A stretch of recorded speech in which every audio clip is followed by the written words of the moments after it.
사랑하는 여러분, 주님의 은혜와 평강이 삶에 함께 하시기를 바라고 축복합니다. 오늘 말씀은 역대하 28장 8절에서 15절입니다. 사랑하는 여러분, 오늘 말씀은 우리에게 많은 것을 생각하게 하는 말씀입니다. 유다 왕들의 역사를 우리가 지난 9월 15일부터 역대하 1장부터 계속해서 보고 있고, 오늘 우리가 각자 읽고 묵상할 매일의 묵상 분량은 29장인데 29장은 히스기야 왕의 이야기가 시작되는 부분입니다. 남유다 왕의 역사가 르호보암부터 시작해서 아비야, 아사, 여호사밧 쭉 지나서 우시야, 요담을 지나서 우리가 지난 금요일과 어제 토요일까지는 아하스의 시대를 보았습니다. 유다의 제12대 왕인 아하스까지 왔고, 오늘 주일부터 다음 토요일까지 길게 묵상하게 되는 왕은 히스기야입니다. 히스기야는 유다의 13대 왕인데 다음 한 주간은 히스기야를 묵상하게 됩니다. 근데 우리가 오늘 함께 나누려고 하는 말씀은 지난 금요일과 어제 토요일까지 함께 나누었던 아하스, 유다의 12번째 아하스 왕의 시대에 대한 말씀인데, 이 말씀을 통해 우리에게 주시는 하나님의 은혜가 있기를 바라고 축복합니다. 사랑하는 여러분, 이 아하스가 유다의 왕이 되었는데, 아하스에 대한 기록을 보면 처음부터 하나님 앞에 정직하였다거나, 그런데 산당을 제거하지 않았다거나 이런 말이 아예 안 나옵니다. 아하스는 처음부터 28장 1절과 2절을 보면 그는 그의 조상 다윗과 같지 않았다. 아주 단호하게 그가 다윗의 길을 조금도 가지 않았다는 걸 얘기합니다. 여호와 보시기에 정직하게 행하지 않았다.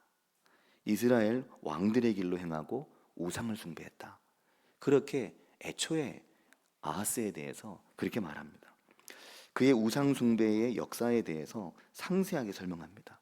그의 산당에서의 분향과, 이 부분이 중요한데, 하나님께서 이스라엘 자손들 앞에서 쫓아내신 그 가나안 이방 족속들, 가나안 족속들, 그들과 그가 사귀고 그들의 가증한 우상의 일들을 아하스가 본받았다고 말하는데, 이 표현에 보면 28장 3절은 하나님이 그들을 이스라엘 자손들 앞에서 쫓아냈다고 말합니다. 그들의 동선이 겹치지 않도록. 근데 아하스는 그 이방의 풍속과 가증한 일들을 본받아서 어떤 일을 했냐면, 자녀를 불살라 제물로 바치는, 하나님이 결코 금지하신 일들을 아하스가 행한 거죠. 그러니까 아하스 왕에 대한 평가가 아주 애초부터 아주 좋지 않습니다. 그래서 28장 5절에 보면 하나님께서 어떻게 하셨냐면, 그를은 바로 아하스 왕을 말하는데, 그를 아람 왕의 손에 넘기셨습니다. 근데 여기에 그를이라고 말하는데, 이게 그를이니까 이게 유다가 아니잖아요. 아하스 왕을 말하는 거거든요. 근데 그 한 사람 아하스 때문에 유다 전체를 아람 왕에게 넘겼다는 건 유다 전체를 전쟁통으로 몰아넣게 된 거죠. 사실 이 유다인들은 아하스 한 사람 때문에 강도를 만난 겁니다. 우리가 가끔 강도 만났다 이런 말 하잖아요. 근데 이 아하스 왕 때문에 유다 백성 전체가 강도를 만났죠. 그렇다고 유다 백성들이 뭐 잘했던 건 아닙니다. 이 시기에 유다인들이 산당을 중심으로 부패하고 하나님 앞에 악을 행했던 건 사악하고 그런 표현들이 나오기 때문에 이게 아하스 한 사람의 잘못이라고 말하기는 어렵지만, 역대기 역사는 그 때문이라고 말하는 거죠. 그 부분이 중요합니다. 그리고 이게 아람뿐만 아니었는데, 아람이 유다를 공격할 때 북이스라엘과 연합군을 결성해서 유다를 공격했거든요. 북이스라엘과 남유다는 형제지간인데 서로 간에 연합군을 형성해서 유다를 공격한 겁니다. 그래서 북이스라엘에게도 하나님이 유다를 넘겨버리신 거죠. 이때 유다가 큰 살육을 당했습니다. 역대기 역사는 그 이유를 뭐라고 말하냐면 6절 말씀에 보면 이렇게 말하는 거죠. 이는 그의 조상들의 하나님 여호와를 버렸기 때문이다. 그러니까 그들의 조상들의 하나님이라고 말하지 않는 겁니다. 아하스, 그가 그의 조상들의 하나님 여호와를 버렸기 때문이야, 그렇게 말하는 거죠. 그리고 6절 뒤에 보면 6절 뒤에 뭐라고 말하냐면 이 아하스 한 사람의 죄 때문에 그가 여호와를 버린 이유 때문에 르말랴의 아들 베가가 이 르말랴의 아들 베가가 북이스라엘 왕입니다. 근데 이 북이스라엘 왕 베가는 아하스보다 더 악하면 악했지 덜 악한 자도 아니거든요. 근데 그 베가에게 유다를 넘기셔가지고 6절 뒤에 뭐라고 말하냐면 유다에서 하루 동안에 용사 12만 명을 죽였다고 말합니다. 사랑하는 여러분, 이 베가가 좋은 왕이 아니었거든요. 북이스라엘 왕들이 다 그렇지만 이 베가가 아람 왕 르신과 연합해서 남유다를 침략하고 엄청난 피해를 입혔는데 그의 생애가 어땠냐면 열왕기 역사는 그가 일평생 여호와 앞에서 악한 자였다고 평가합니다. 그러니까 하나님은 이 아하스 때문에 유다를 그 악한 베가의 북이스라엘에게 또 넘기신 거죠. 이게 뭘 말하냐면 하나님께서 그 사랑하신 유다를 심판하실 때 그를 누구에게 넘기느냐가 중요한 게 아닌 거죠. 더 악한 자들을 들어서 심판을 하시는 하나님을 보게 됩니다. 유다가 패망하고 주변의 강대국들에게 넘겨질 때 그들은 안 악합니까? 라고 질문하는 유다의 많은 선지자들의 질문과 같은 겁니다. 그러면 이런 의문을 우리가 하게 되거든요. 더 악한데, 더 하나님 알지 못하는데 또 저들은 또 잘 되고 전쟁에서 대승을 했으니까요. 그럴 때가 있지 않습니까? 근데 그게 결코 더 잘 되는 것들이 아니고 하나님은 단지 유다를 지금 심판하시는 도구로 그들을 쓰시는 거죠.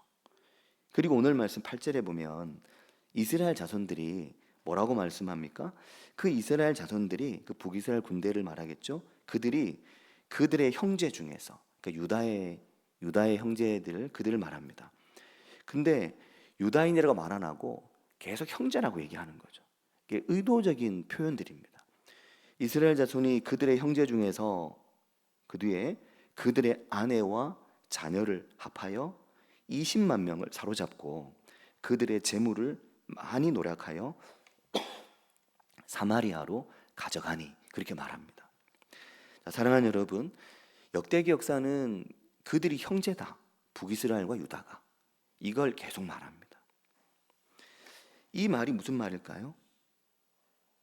그들이 한 조상 아래에 있었고 하나의 뿌리를 가지고 있는 한 핏줄이었다는 걸 말하는 겁니다. 비록 남유다와 북이스라엘이 지금 이렇게 갈라져 있지만 그들은 조상이 같은 한 형제라는 거죠. 이걸 역대기 역사가 말하고 있습니다. 근데 그들이 왜 유다의 아내들과 자녀들 무려 20만 명을 사로잡아 갔나? 그들을 사로잡아 간 이유는 그들을 노예를 삼으려는 거였습니다. 그러니 사로잡아 가죠. 노예에 가서 수감하려는 게 아니거든요. 그렇게 전쟁 포로들을 데려가면 그 고대에는 다 노예 삼는 거죠. 근데 6절에 말했지만 전쟁 중에 12만의 건장한 남자들이 전사했거든요. 그리고 수없이 홀로 남게 된 아내들과 또 그들의 홀로 남게 된 자식들과 또 물론 그렇지 않은 이들도 있겠지만 20만 명을 잡아가서 노예로 삼고자 한 겁니다. 그러니까 유다의 인구가 엄청 많은 게 아니었거든요. 그러니까 이 일이 유다로서는 어마어마한 큰 고난이었죠. 레위기 25장은 뭐라고 말하냐면 레위기 25장 39절 46절에 보면 너희는 너의 형제를 종으로 부르지 말라. 결코 형제끼리 종 삼지 말라는 게 하나님의 명확한 말씀입니다. 또 너희는 동족끼리 서로 피차 엄하게 부리지 말라. 서로 간에 엄하게 하지 말라는 거죠. 이게 하나님의 율법의 말씀입니다. 근데 그들은 수많은 포로를 사로잡아 가서 그리고 뒤에 보면 나오지만 옷을 벗기고 신을 벗기고 그들을 참혹한 환경 속에 북이스라엘로 끌고 들어간 것입니다. 근데 사랑하는 여러분, 이렇게 북이스라엘로 수많은 전쟁 포로들이 끌려갔는데 근데 9절에 뭐라고 말하냐면 9절에 이렇게 말하는 거예요. 이게 반전입니다. 그곳에 여호와의 선지자가 있는데 그렇게 말합니다. 그렇게 수많은 포로들을 끌고 북이스라엘로 엄청난 재물과 이 전리품들을 가지고 돌아갔는데 북이스라엘로 딱 들어가는데 거기에 여호와의 선지자 한 사람이 있었다는 겁니다. 그가 바로 오늘 우리가 주목해 보게 되는 오뎃 이것이거든요. 이 선지자 오뎃이 사마리아로 돌아오는 그 군대를 영접합니다. 군대를 맞으러 나가죠. 그리고 그들에게 하는 말이 9절 중간에 나오는데 이렇게 말합니다. 그들에게 이르되 뭐라고 말합니까? 너희 조상의 하나님 여호와께서 유다에게 진노하셨으므로 너희 손에 넘기셨거늘.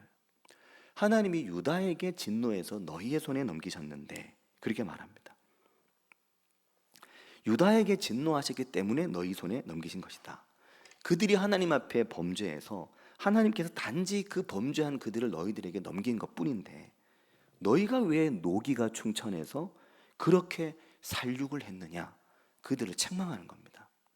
그리고 오대시 10절에 뭐라고 말하냐면 이제 너희가 또 유다와 예루살렘 백성들을 압제하여 노예를 삼고자 생각하고 있느냐? 이렇게 말하는 거죠. 이 백성들을 유다를 너희 형제들을 노예 삼으려 끌고 왔구나. 그렇게 말하는 겁니다. 하나님이 그거 하지 말라고 하신 건데 라고 말씀하는 거죠. 안 된다는 겁니다. 그들을 결코 노예 삼을 수 없다는 거죠. 하나님께서 금지하신 것이라는 겁니다.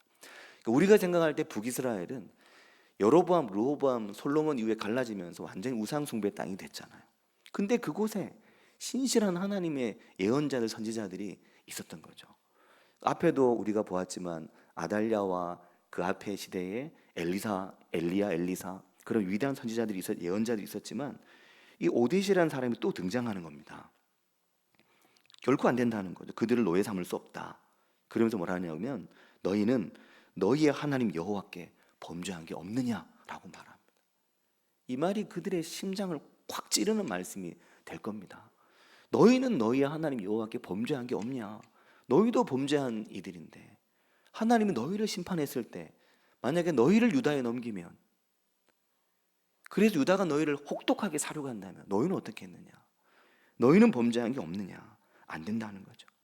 오데시 또 말합니다. 11절에 보면 그런즉 너희는 내 말을 듣고 너희의 형제들 중에서 사로잡아온 포로를 놓아 돌아가게 해라. 그 사로잡아온 포로들을 모두 돌려보내라. 그렇게 말합니다. 근데 사실 생각해 보시기 바랍니다. 선지자 한 사람이 나와가지고 이렇게 말한다고 그 수많은 군대가 돌이킨다는 게 쉬운 일 아니잖아요.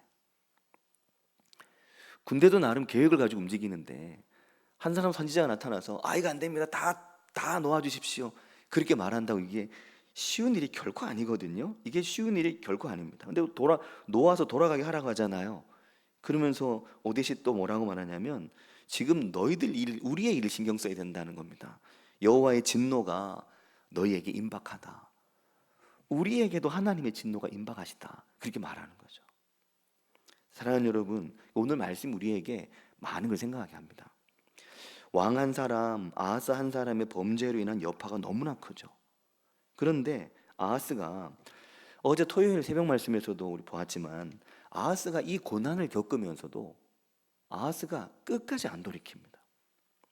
그가 계속해서 하나님을 향하고 하나님께 도우심을 구하는 게 아니고 이제는 또 누구한테 도움을 구했냐면 아수르 왕에게 도움을 구하거든요.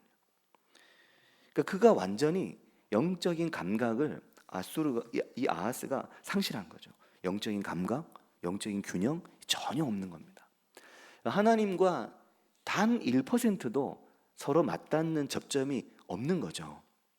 이렇게 캄캄할 수가 없고 이렇게 아무것도 분별하지 못할 수가 없습니다. 마치 다윗이 등장할 때 사울을 보는 것 같죠. 사울의 영적 무지를 이 아하스에게서 보게 되는 겁니다. 그래 하나님께서 어떻게 하냐면 그 유다를 아람과 이스라엘이 침공했잖아요. 근데 그 다음에는 에돔이 침공합니다. 그러니까 이제 아수르에게 도움을 청한 거거든요. 그리고 또 누가 또 침공하냐면 블레셋이 또 침공하죠. 블레셋은 아예 유다의 영토 일부를 빼앗아서 거기 삽니다. 그런데도 아하스가 깨닫지 못합니다. 이 모든 일이 아하스로 인한 것임을 아하스는 모르는 거죠. 28장 19절에 보면 이렇게 말합니다. 이는 이스라엘 왕 아하스가 유다에서 망령되이 행하여 여호와께 크게 범죄하였으므로 여호와께서 유다를 낮추심이다. 이렇게 말합니다.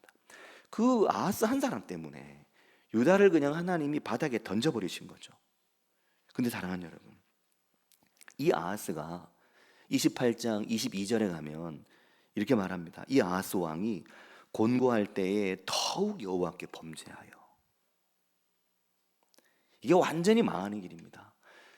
그 곤고하면 아무리 약해도 곤고한 일을 당하고 어려운 일을 당하면 그러면 하나님 앞에 두 손 들고 나가고, 곤고하고 어려운 일을 겪으면 하나님을 볼 수 있는 눈이 활짝 열리면 참 좋은데, 이 아하스는 곤고할 때 더 여호와께 범죄했다고 말하는 겁니다. 이 곤고할 때라는 말이 그런 말입니다. 그 히브리어 성경에 쓰여진 말이 제한 구역 안에 딱 갇힌, 그러니까 더 길이 없는, 사방이 꽉 막힌, 그런 사방이 꽉 막힌 곳. 근데 그런 곳에서 느끼는 마음과 이 감정이 극한의 괴로움에 도달한 상태. 그러니까 내 마음이 곧 깨지고 부서질 판인 거죠. 마음이 곧 폭발할 지경입니다. 그 상황에 곤고함에 부딪혔는데도 하나님께 손을 내미는 게 아니라 더 다른 걸 찾았다라는 말입니다. 더 다른 것에 도움을 구하는 거죠. 그러니까 이것이 아하스의 폭주입니다. 더 하나님 아닌 다른 걸 찾는 겁니다. 결국 하나님의 진노가 그를 향해 폭발하죠. 그가 더 어떤 걸 더 했냐면 28장 24절 25절 이쪽에 보면 하나님의 전에 기구들을 부수고 여호와의 전 문을 닫아버리고, 아예 우리가 생각해도 심각하죠. 이 사람 왜 이러지? 좀 돌이키지, 정말 갈 때까지 가는구나 싶죠. 예루살렘 구성마다 제단을 쌓고 유다 각 성읍에 산당을 세우고, 이 산당을 제거하느냐가 중요한 왕들의 문제인데 아예 그냥 도시마다 왕이 장려해서 적극적으로 산당을 막 만든 겁니다. 다른 신에게 분향을 하게 한 거죠. 그래서 25절 끝에 뭐라고 말하냐면 그의 조상들의 하나님 여호와를 진노하게 하셨다. 예전 개역 한글은 하나님의 노를 격발했다고 말하거든요. 우리 격발, 총 쏘는 그 표현 나오잖아요. 하나님의 노를 폭발시킨 거죠. 그가 하나님 말씀을 전혀 안 듣는 겁니다. 그래서 유다가 그 고난을 겪고 20만의 포로가 이스라엘로 잡혀 올라가고, 그런데 그 북이스라엘에 오뎃이라는 하나님의 선지자가 거기 있었던 거죠. 그곳에 여호와의 선지자가 있는데 이름은 오뎃이다. 오뎃이 그 전장에서 돌아오는 군대를 맞이해서 엄청난 전리품, 엄청난 재물과 함께 20만의 여자의 포로들, 아이들 끌고, 사실 그 군대는 어마어마한 전리품을 가지고 의기양양하게 돌아올 수 있었을 겁니다. 이건 아니야, 멈춰라. 이 포로들을 북이스라엘로 드릴 수 없다, 돌아가게 해라. 여호와의 진노가 우리에게 임박해 있다. 이 말을 오뎃이 하는 겁니다. 근데 사랑하는 여러분, 아무도 안 들으면 어떡합니까? 그 말을 아무리 선지자가 막 얘기해도 아무도 귀 기울이지 않으면 어떡합니까? 근데 이 말을 듣고 그 북이스라엘 땅에 변화가 일어난 거죠. 어떤 변화가 일어나냐면 놀랍게도 또 이게 순서가 있습니다. 그들 가운데 가장 먼저 마음을 돌이킨 이들이 그 에브라임 지파의 4명의 우두머리, 4명의 족장들이었습니다. 28장 12절에 보면 에브라임 자손의 우두머리 몇 사람? 4사람이거든요. 곧 요하난의 아들 아사랴, 무실레못의 아들 베레가, 살룸의 아들 여이스기야, 하들레의 아들 아마사. 이렇게 4사람이 마음이 오뎃의 말을 듣고 공감이 된 거죠. 그 말에 마음이 움직인 겁니다. 그래서 그들이 뭐라고 말하냐면 13절에 보면 너희는 이 포로를 이리로 끌어들이지 못하리라. 족장들이 딱 막아선 겁니다. 그 오뎃 선지자의 말에 감동을 받고, 그리고 이 감동의 여파가 또 이어지는데 이번엔 누구에게 이어졌냐면 14절에 보면 무기를 가진 자들, 그러니까 무기를 가지고 무기를 통제하는 그런 권한을 가지고 있는 고위급 간부들이겠죠. 이들의 마음이 또 감동을 받은 겁니다. 그래서 14절에 뭐라고 말하냐면 무기를 가진 사람들이 포로와 노력한 물건을 방백들과 온 회중 앞에 둔지라. 군인들이, 그 군대가 모든 무기를 다 내려놓은 겁니다. 사실 너무너무 놀라운 일이 일어나고 있는 겁니다. 그리고 15절에 이 감동의 여파가 또 이어지는데 15절에 보면 이 위에 이름이 기록된 자들이 일어나서 그렇게 말하거든요. 그럼 저도 그렇게 생각했는데 에브라임 4명의 족장들 이름인가 봐. 근데 이게 번역을 좀 보고 성경을 깊이 볼 필요가 있는 게, 우리말 성경에 이렇게 돼 있는데 우리 성경 중에도 공동 번역은 또 다르고 영어 성경 중에 NASB를 비롯한 여러 다양한 성경들 중에서 오히려 더 많은 번역본들이 이 위에 이름이 기록된 자들이 일어나서라고 말한 이 위에 기록된 자들, 이게 지명된 자들이라고 뜻이라고 번역하는 겁니다. 그러니까 하나님이 아니라 이 상황에서 지명을 받은 자인 거죠. 그러니까 그 지명받은 자들이 그들에게 감동이 일어났는데 그들이 어떤 이들이냐면 그 포로를 돌보는 이들이 지명한 겁니다. 포로를 돌아보도록 지명한 이들이 있었는데 그들이 그 포로를 맞고 노략하여 온 것 중에서 옷을 가져다가 벗은 자들에게 입히고 신을 신기며 먹이고 마시게 하고 기름을 바르며 그 포로를 돌보도록 지명된 자들이 그들이 마음에 감동이 일어나서 그 포로들을 적극적으로 돌아보기 시작한 겁니다. 그리고 신 신기고 먹이고 입히고 기름 바르고, 기름을 바른 건 상처에 기름 바른 거죠. 그리고 그들 중에 약한 자들을 모두 나귀에 태워서 종려나무 성 여리고로 데리고 간 겁니다. 왜 종려나무 성 여리고로 데리고 갔냐면 당시에 북이스라엘 땅과 유다 땅의 접경 지역이 여리고였습니다.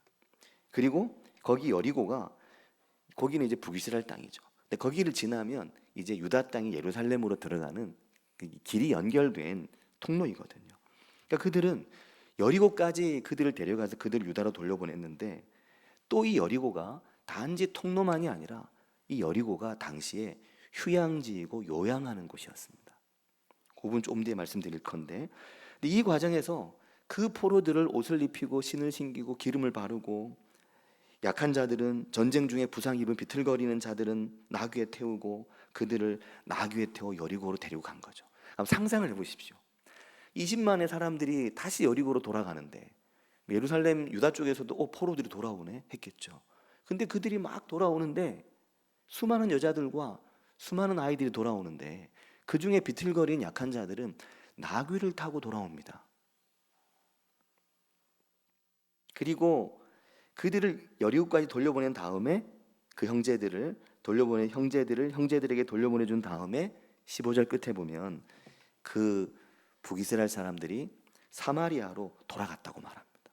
자, 사랑하는 여러분, 이 말씀이 너무 놀랍습니다. 전 이 말씀 읽으면서 너무 감동이 됐거든요. 왜 감동이 됐냐면 예수님의 비유가 생각나는 거죠. 어떤 비유 생각나십니까? 선한 사마리아인 비유 생각나지 않으십니까? 누가복음 10장에 그 자비를 베푼 사마리아 사람의 비유, 선한 사마리아 사람의 비유 생각나는 겁니다. 누가복음 10장 30절에 보면 율법 교사가 예수님께 누가 내 이웃입니까? 그 묻거든요. 누가 제 이웃입니까? 이웃에게 사랑을 베풀라고 하니까 그럼 누가 제 이웃입니까? 라고 묻거든요. 그때 예수님이 이야기하실 때 어떤 얘기 하셨냐면 예수께서 대답하여 이르시되 어떤 사람이 예루살렘에서 여리고로 내려가다가 강도를 만났다. 그 이야기를 하시거든요. 어떤 사람이 예루살렘에서 여리고로 내려가다 거기서 강도를 만났어. 강도들이 그 옷을 벗기고 때려서 거의 죽은 걸 버리고 갔지. 그를 누가 도와주었는가 하면 사마리아 사람이 도와줬다 얘기하는 겁니다. 제사장도 레위인도 다 지나쳐 갔는데 그 강도 만난 자를 도와준 건 사마리아 사람이었다는 거죠. 그리고 마침 그때 그 예수님 비유에 그 사람이 예루살렘에서 간 곳이 여리고거든요. 여리고로 내려가는 길이었습니다. 아마 여리고 다 가서이지 싶습니다. 그 강도 만난 자를 데리고 주막으로 가고 그 주막에서 돌보는데 그 주막이 여리고에 있는 곳이었을 것으로 보이거든요. 근데 이 여리고가 이제 예루살렘보다 낫잖아요. 근데 여리고가 요단강 서쪽에 있는 해수면보다 무려 300m나 아래에 있는 저지대인데 여기에 오아시스도 많고 종려나무가 많이 자란다고 합니다. 그래서 종려나무 성, 지금도 종려나무 성 여리고 그렇게 말하는 거죠. 근데 이 말만 딱 들으면 뭐가 또 생각나냐면 나귀를 타고 예루살렘으로 입성하시는 주님이 연상됩니다. 그 나귀를 타고 예루살렘으로 들어가시는 주님, 또 여리고 가까이 누가복음 18장에 보면 여리고 가까이 가서 바디메오를 만나시고 여리고로 들어가셔서 삭개오를 만나시고 그 주님이 생각나는 거죠. 그 여리고, 그 넓은 목초지가 있고 오아시스가 있는 요양하기 좋은 곳, 쉴 수 있는 휴양지, 그곳으로 그 20만의 포로들을 다 데려가서 거기서 유다 땅으로 돌려보내는 겁니다. 그 인생에 강도 만난 자들이죠, 포로들이. 그 인생에 강도 만난 20만 명의 그 강도 만난 그 형제들을 돌려보내는 겁니다. 사랑하는 여러분, 오늘날 교회는, 오늘날 그리스도인들은 이 여리고와 같은 곳이 되고, 이 북이스라엘 사람들이 그들을 다 싸매고 입히고 먹이고 기름 발라서 나귀 위에 태워 여리고로 돌려보내서 그 원래 있던 자리로 돌려보내 주었던 것과 같이 오늘날 교회가 이런 곳이 되어야 됩니다. 우리 교회가 그 교회는 종려나무성 여리고 같은 교회, 그곳은 쉴 수 있는 교회, 그곳은 요양이 되는 교회. 휴양과 요양이 좀 다르잖아요. 휴양은 가서 좀 이렇게 편히 쉬는 것이고, 요양은 가서 일정 부분의 치료와 돌봄을 받는 거죠. 약한 몸을 회복을 받는 겁니다. 그렇게 요양할 수 있는 교회, 그곳은 우리의 형제들이 있는 교회, 형제가 되는 교회, 그 교회가 우리 교회가 되어야 됩니다. 근데 우리 교회 모든 성도님들이 다 그렇고, 저도 저를 포함해서 우리 모두가 다 그렇지만, 우리가 교회를 가고 주님을 찾을 때는 하나님 앞에 쉼을 얻고, 하나님 앞에 회복을 얻고, 하나님 은혜 가운데 다시 내 삶에 역사하신 하나님과 함께 내 삶을 강하게 힘있게 두려움을 떨쳐버리고 살기 위해 주님 앞에 나아가는 것이거든요. 그 사랑하는 여러분, 우리가 그 여리고로 그 많은 포로들을 데려가고 거기서 예루살렘으로 인계한 그 북이스라엘 사람들처럼 그 요양하기 좋고 쉬기 좋은 여리고, 강도 만난 자를 돌보아 주었던 그 이웃에 대한 비유를 말씀하셨던 그 여리고, 그 여리고와 같이 우리가 서로에게 여리고와 같은 곳이 되어주는 은혜가 우리에게 있길 바라고 축복합니다. 같이 기도하겠습니다. 어떻게 보면은 아하스도 강도 만난 자죠. 그도 그의 인생이 그렇게 사면초가의 곤고한 때도 더 폭주하듯이 하나님께 범죄했지만 그의 인생도 강도 만난 인생입니다. 근데 그 20만의 포로들은 그 아하스로 인해서 또 강도 만났습니다. 우리가 보면 다들 강도 만난 인생의 한 부분을 가지고 있거든요. 그래서 아프고, 그래서 힘들고, 그래서 공고하고 깊은 상처들을 안고 살아갑니다. 아픈 부위들을. 근데 그 인생의 아픔을 회복하고 입히고 신기고 기름 바르고 비틀거리고 힘들 때는 나귀에 태워서 여리고까지. 누가 너의 이웃이냐? 주님, 제가 이웃이 되어드립니다. 제가 이웃이 되겠습니다. 주님, 제가 여리고 같은 곳이 되고 싶습니다. 그 종려나무성 여리고 같은 곳 되고 싶습니다. 그렇게 우리 같이 한 목소리로 기도하겠습니다. 하나님 아버지, 은혜와 사랑 감사합니다. 주님, 오늘 우리가 하나님 아버지 서로에게 주님 참으로 교회를 찾는 지체들에게, 또한 주님 내게 참으로 여리고가 되어주신 주님, 내게 참으로 주님 내 인생을 오르반지시며 내 참 이웃이 되시고 나의 참 주인이 되어주신 하나님, 그 하나님을 만났듯이 주님 우리가 여리고와 같은 교회를 이루어갈 수 있도록 인도해 주시기를 주님 원합니다.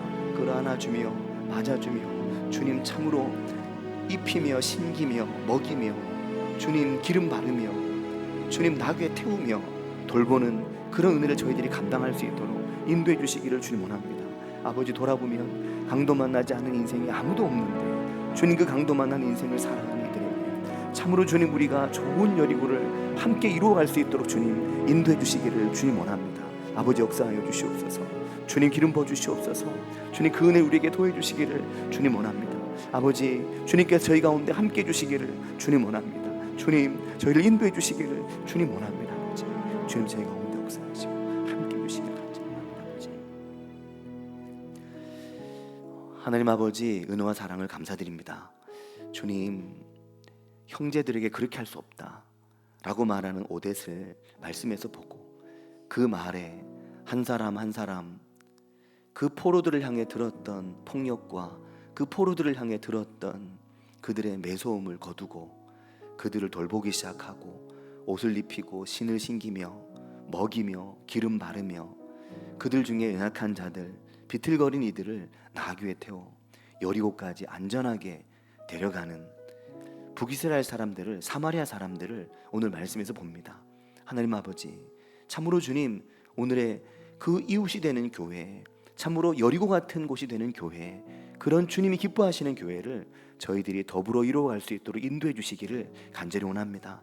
주님, 그러므로 주님, 나의 인생의 여리고가 되어주시고 나의 인생의 선한 이웃, 선한 아버지 되신 주님, 그 주님을 만나고 우리의 인생이 달라진 것과 같이 오늘 주님의 교회를 찾는 사랑하는 이들에게 주님, 그 선한 여리고, 선한 사마리안 같은 이웃들이 저희들이 모두 되도록 주님 인도하여 주시옵소서.